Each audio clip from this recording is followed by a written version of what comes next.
Have you seen this clip of Tucker Carlson saying that the reason we invaded Venezuela is because of globo homo? Have you seen this? Yes, I have. I covered this on my show a while ago. I have to show it to the audience in the event they haven't seen it, and then we can discuss. Guys, can we play SOT 1 globo homo? We can safely discount democracy as a reason for affecting regime change in Venezuela. We're not going to go kill Nicolas Maduro because we don't like the way he's treating his people. It's possible we're mad that he doesn't allow gay marriage. That is a distinct possibility, but no one will say that out loud. Not defending the regime, just saying. One of the most conservative countries in North or South or Central America. Only El Salvador really comes close, which is much smaller, of course. And by the way, the U.S.-backed opposition leader who would take Maduro's place if he were taken out is, of course, pretty eager to get gay marriage in Venezuela. So to those of you who thought this whole project was globo homo, not crazy, actually. Okay. He's cracked the case. I mean, it's just kind of, it is laughable, but it's actually millions of people take this seriously. The idea, and whatever you think about it, I'm so glad Maduro is gone, but we can of course debate the wisdom of different interventions. The idea that has anything to do with gay people is absurd. The Trump administration is not huddled in a room thinking, how can we bring gay marriage to Venezuela? They're thinking about oil. They're thinking about people here who want to see an end to the tyranny. They're thinking about the China-Russia strategy. Right, Iran, gold, Monroe Doctrine. But here's what's exceptionally nefarious about that is there are many conservatives, from Ben Shapiro to Matt Walsh, that have always opposed gay marriage. They've not softened their position on it, and I've had an amicable debate with Matt Walsh over it. We agreed to disagree. Whenever you get into those conversations, you're obviously fighting for the minds and the hearts of the people watching. But it was amicable, and he showed up for it, and I appreciate it and I respect that. Not one of them, not one conservative commentator who is against gay marriage, of which there are many, dared to make such a suggestion. And Tucker is a lot of things, but dumb isn't one. So you have to imagine that he's thinking, how can I breed more animus towards gay people? They really don't want more forever wars. I mean, MAGA is like, no way, no more. Where's this going? What's going to happen? Is this going to be boots on the ground forever like Iraq and Afghanistan? Oh, wait, you know who I can blame for this? Today it's not the Jews, it's the gays. Why? It's dishonest, though. Of course it is, but that's not the point. Why is he doing it? Does he truly hate gays that much?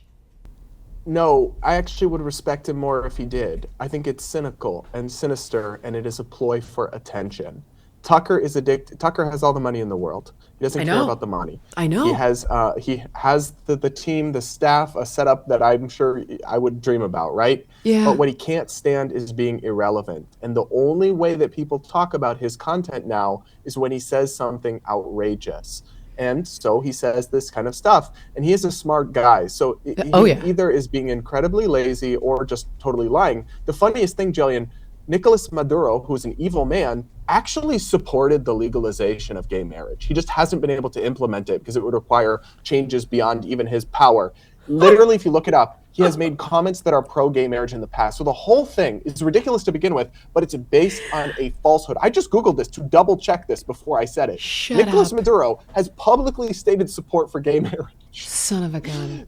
You can't make this up. But Tucker he did this as well. He recently went on a rant apropos of absolutely nothing about Uganda's anti-gay law from 2023, I believe. And he was saying that everybody claimed they were making it gay to be illegal, but they were really only actually criminalizing gay rape. And he went on this whole rant. It's like, I just read the law, and it's literally not true. It punishes gay people with criminalization and then repeat offenders with the death penalty.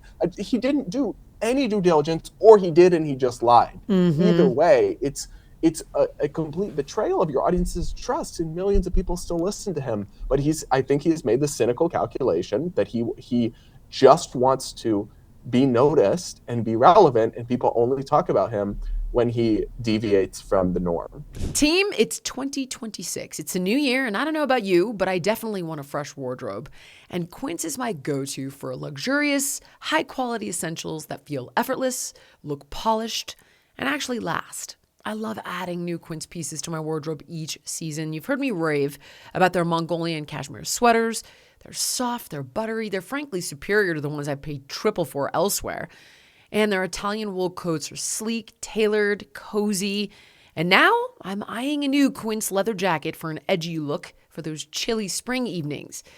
Quince pieces are ideal for mixing and layering season after season. But here's the best part. Quince sells directly to the consumer, no middleman, so no markup. Timeless quality pieces for such an amazing price. And yes, their luxe bath towels and silk pillowcases are also game changers for the home. Quince delivers premium quality at honest prices. So refresh your wardrobe with Quince. Don't wait. Go to quince.com/Jillian for free shipping on your order on 365-day returns. Now available in Canada too. That's QUINCE.com/Jillian to get free shipping and 365-day returns. Quince.com/Jillian. Hey ladies, it's Jillian here. And let's just say that when it comes to intimate wear, the struggle is real. For many of us, bras and underwear are just afterthoughts, basic, uncomfortable, and honestly, underwhelming. And for years, I'd focus on my outfits, thinking the right top or the right pants would make me feel great, but Skims has flipped that script. Now, the foundation pieces I put on first set the tone for my wardrobe. Confidence and comfort all day long. The Fits Everybody's Scoop bralette is just what it says. It fits every body type and it's a game changer. It's supportive, it's comfortable, and even if you have a bigger bust, which I unfortunately do not, but even if you do, it feels like a perfect fit, not a constricting sports bra. Skims is just designed differently. Quality fabrics, quality construction, soft and seamless support.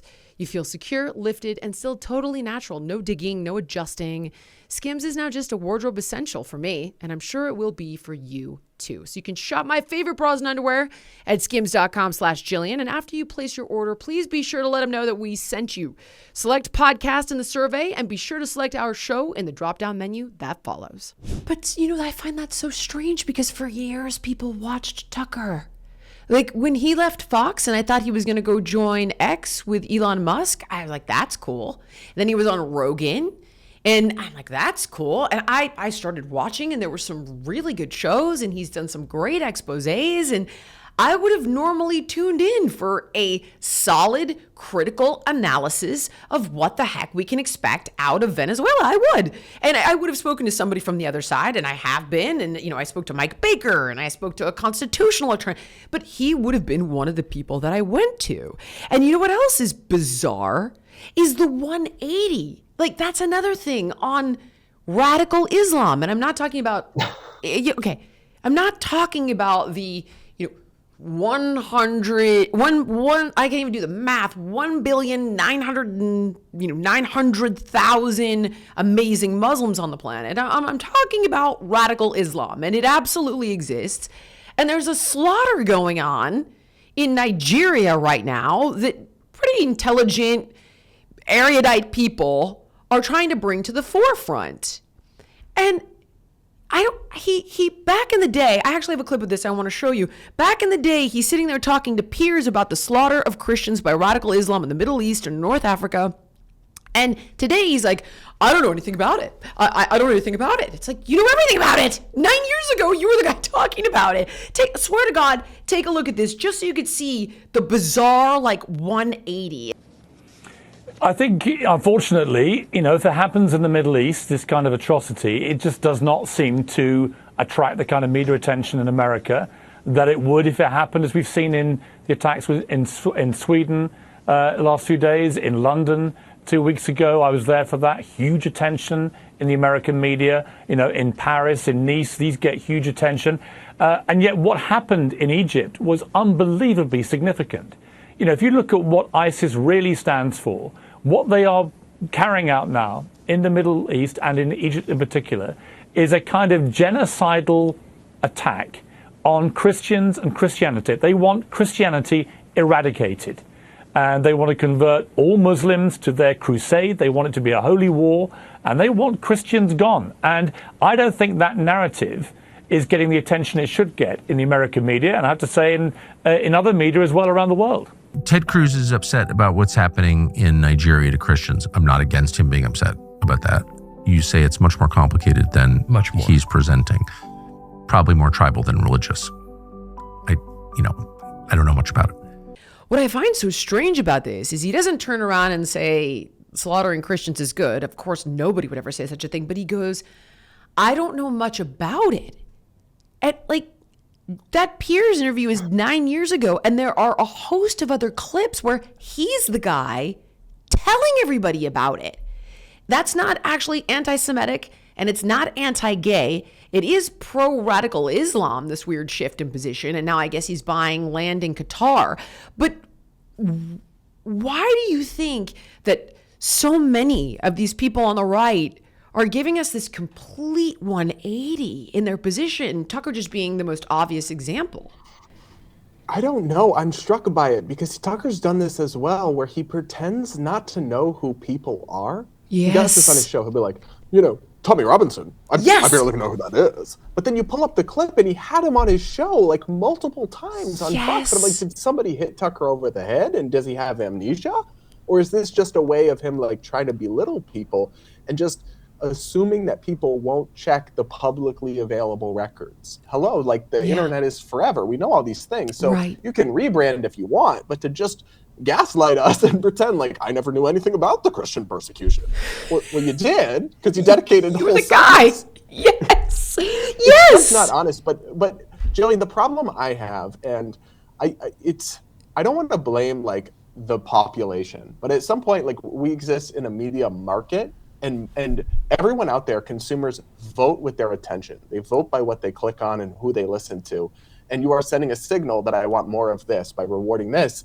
And what frustrates me about the current moment is that whether it's Tucker or whether it's Candace Owens or other people, they will repeatedly make very large errors or lies that get debunked and exposed, and they don't apologize for them or own up to them.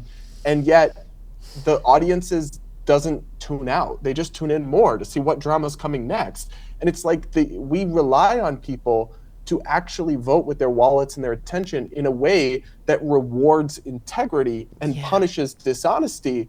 But now it doesn't do that. It seems like, if anything, the most toxic and most dishonest people are the ones making the most biggest splash. Maybe it's algorithms, maybe it's social media, I don't know, but it's a really destructive trend. Thank you so much for watching. If you enjoyed the podcast, please like, comment, subscribe, and share. And make sure to let me know what guests you want to see on in the future.